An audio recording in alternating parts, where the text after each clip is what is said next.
Hollywood, 1947. A city of dreams and glamour, but also a place where darkness can consume anyone. On a cold morning, a woman and her daughter walked through a vacant lot. What they saw became a horror that would haunt Hollywood for decades. The body of a young woman, severed in two, was posed in a provocative and gruesome manner. Her face was slashed from the corners of her mouth to her ears. Her name was Elizabeth Short, but the world would come to know her as the Black Dahlia. Who was the perpetrator of this savage crime? She quickly gained attention.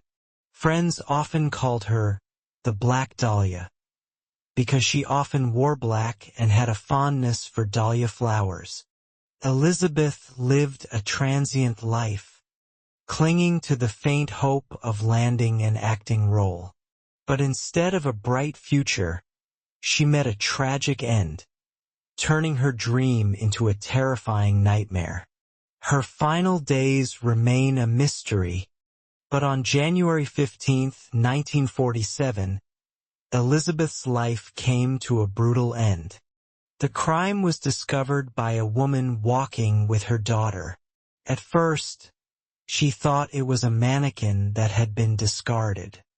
But as she got closer, she realized in horror that it was a body.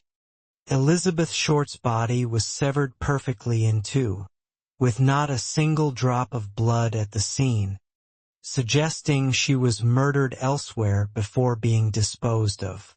Her face was slashed in a long line from her mouth to her ears, creating a permanent, haunting smile. A surgeon, because the body was severed so perfectly, many speculated that the perpetrator had knowledge of anatomy. A prominent suspect was Dr. George Hodel, who was investigated by police but never charged. Theory 3: the media and the fame. Many people used the case to seek fame. Dozens of people made false confessions, which made the investigation more chaotic than ever. The Black Dahlia case remains a permanent scar on Hollywood's history.